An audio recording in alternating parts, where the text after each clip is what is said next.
पिछले साल रामकथा के फिल्मी संस्करण आदि पुरुष को देखकर मायूस हुए सभी राम भक्तों के लिए इस साल के पहले महीने अर्थात जनवरी में एक फिल्म रिलीज हुई जिसका नाम है हनुमान। और आज हम उसी फिल्म के रिव्यू के बारे में यहाँ बात करने वाले हैं। नमस्कार दोस्तों, स्वागत है आपका अपने YouTube channel late Latif review में।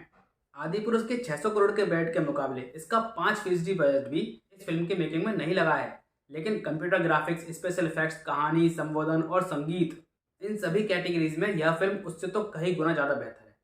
कहानी है हनुमान जी की जन्मस्थली अजनाद्री की, जहां इंद्र के वज्र के प्रहार से हनुमान जी के रक्त से गिरी एक बूंद नदी के तलहटी में खुली सीप के भीतर जाकर रुद्रमणि बन चुकी है। और यह रुद्रमणि एक छोकरे को मिलती है तो क्या क्या गुल खिलते हैं, यही हमें फिल्म हनुमान में दिखाया गया है। युवा निर्देशक प्रशांत वर्मा जी ने इस फिल्म में जय हनुमान का भी ऐलान किया है। इसके सीक्वल का भी ऐलान कर दिया है, जो कि अगले साल 2025 में हम लोगों को देखने को मिल जाएगा। हनुमान की शुरुआत होती है बैंक डकैती की एक वादा से, जिसे रोकने के लिए काले कपड़े वाला एक सुपरमैन माइकल प्रकट होता है। उसका जोड़ीदार उसे सुपरमैन बनाने में मदद कर रहा होता है। और कहीं दूर एक गांव में एक लड़का अपनी गुलेल से पेड़ों पर उछल रहे बंदरों से कंपटीशन कर रहा होता है। और घर में उसकी बड़ी बहन उसके घर का दाना पानी चला रही है, जो अपनी शादी से इनकार करती रहती है क्योंकि उसे अपने भाई के फ्यूचर की फिक्र है। और उसका भाई हतला पक्का एकदम टुल्लू सा, जो कि अपने गांव की ही एक लड़की से प्रेम करता आया है, वो भी बचपन से। और वह लड़की डॉक्टर की पढ़ाई करके गांव में वापस लौटी हुई होती है और अपनी इस प्रेमी से वह अभी तक अनजान है। फिर आगे इसी प्रेमिका को बचाने के लिए कुछ डकैतों के द्वारा इसे नदी में फेंक दिया जाता है और नदी में फेंकने के बाद उसे हासिल होती है वह रुद्रमणि। अब इसके आगे की कहानी का अंदाजा आप सभी लोग लगा सकते हो। दरअसल फिल्म हनुमान को प्रशांत वर्मा ने एक ऐसे सुपर हीरो फिल्म के रूप में बनाया है जिसे पूरा परिवार बच्चों के साथ देख सके। फिल्म के हिंदी संवाद भी रुचिकर साबित होते हैं, जहां पूरा परिवार बच्चों के साथ एंजॉय कर सकता है। खासतौर से हनुमंता और काशी के बीच के होने वाले मजाकिया संवाद को आप लोग भर भर के खूब एंजॉय करने वाले हैं। प्रशांत वर्मा ने पूरी फिल्म में किरदारों के रंग रूप उनके चरित्र के हिसाब से ही रखे हैं। हनुमंता का किरदार बहुत ही बेखबर है।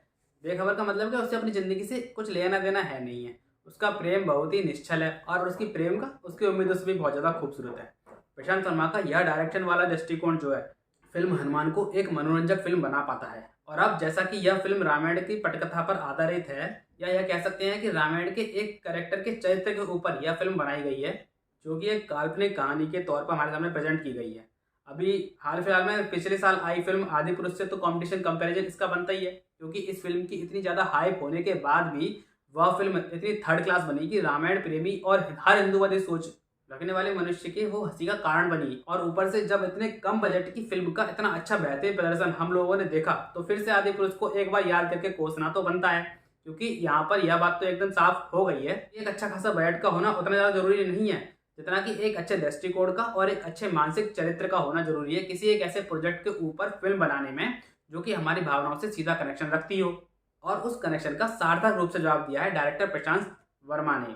वैसे अगर इंडियन सुपर हीरो के बारे में बात करी जाए तो भारत में ऐसे सुपर हीरोज पर बनने वाली फिल्मों में क्रिस फ्रेंचाइजी की फिल्म का नाम हमेशा से ही आगे रहा है। जहां ऋतिक रोशन जैसे सुपरस्टार के कंधों पर सजी यह फ्रेंचाइजी फिलहाल सुस्त पड़ी हुई है। अब आगे इस न्यू सुपर हीरो का एक्सेप्टेंस पब्लिक के द्वारा बहुत ही जरूरी बन जाता है, क्योंकि जिस तरह से हॉलीवुड में कई सारे सुपर हीरोज के चलते उनके बीच में आपसी कंपटीशन बढ़ाने की वजह से वहाँ के राइटर्स और डायरेक्टर्स पर अपनी अपनी स्टोरी के प्रदर्शन और लिखावट में कंपैरिजन की होड़ लगी रहती है, जिससे कि हम सब लोगों को एक अच्छा खासा प्रोजेक्ट हर बार न्यू अपडेट्स के साथ देखने को मिलता है। वैसा ही कुछ भारत में भी होना जरूरी है, क्योंकि एक सिंगल सुपर हीरो हमेशा के लिए तो भारत में नहीं रह सकता है। अगर आप सभी को एक फेयर और ट्रू स्क्रिप्ट पर लिखी फिल्मों का प्रदर्शन आगे फ्यूचर में देखना है, वरना सुपर हीरोज के मार्केट में एक सिंगल हीरो की मोनोपोली आपको भविष्य में एक अच्छा कंटेंट दे, यह तो भाई बहुत बड़ी भूल की बात होगी। क्योंकि अगर आज कंपेयर भी देखा जाए ना, तो क्रिश मूवी के पहले और दूसरे पार्ट में हम लोगों को जितना ज़्यादा सेटिस्फाई किया था, उसके तीसरे पार्ट ने हम लोगों को उतना सेटिस्फाई नहीं किया है।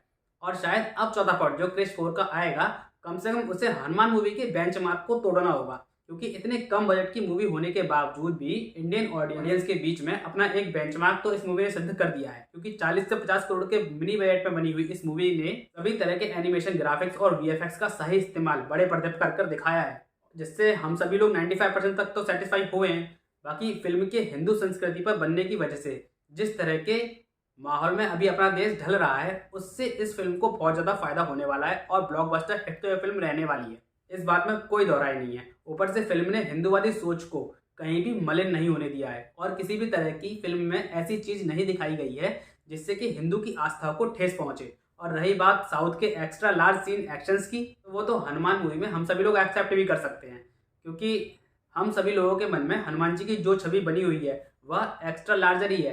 अगर एक आध सीन आपको लार्जर देन लाइफ देखने को मिल भी जाए तो उसमें कोई आश्चर्य की बात है भी नहीं। हाँ, फिल्म जो है वो एक्शन की भरमार से भरी हुई है। साथ में जब क्लाइमेक्स के सीन में हनुमान चालीसा के साथ जो सरप्राइज आपको देखने को मिलेगा ना, वो सच में आपके रोंगटे खड़े करके रख देगा। और अब जब इस मूवी के रिव्यू यूट्यूब पर डाले जाएंगे तो उसके बाद तो सिर्फ क्लाइमैक्स सीन को देखने के लिए लोग अपने टिकट्स बुक करने लगेंगे, क्योंकि वह क्लाइमैक्स सीन इस फिल्म का हाईलाइटेड पॉइंट साबित होगा, जहां भगवान श्री राम के अनन्य भक्त, अच्छा छोड़ देते हैं, क्लाइमैक्स को रिवील नहीं करते। बाकी आप लोग सभी इस मूवी को मिस नहीं कर सकते और जाइए अभी इस मूवी के टिकट को बुक कीजिए और देखिए इस लार्जर देन लाइफ वाले एक्सपीरियंस को थिएटर में। बाकी आपको हमारा यह एपिसोड कैसा लगा यह हमें कमेंट सेक्शन में जरूर बताइएगा और साथ में बताइए कि आपको यह मूवी कैसी लगी। अभी तक के लिए इस एपिसोड में इतने, मिलते हैं आपसे अपने न्यू एपिसोड में किसी नई मूवी के रिव्यू के साथ या किसी लेटेस्ट बॉलीवुड अपडेट के साथ। तब तक के लिए नमस्कार, अपना और अपनों का ख्याल रखिए और समय पर उनसे बातें जरूर करते रहिए। शुक्रिया।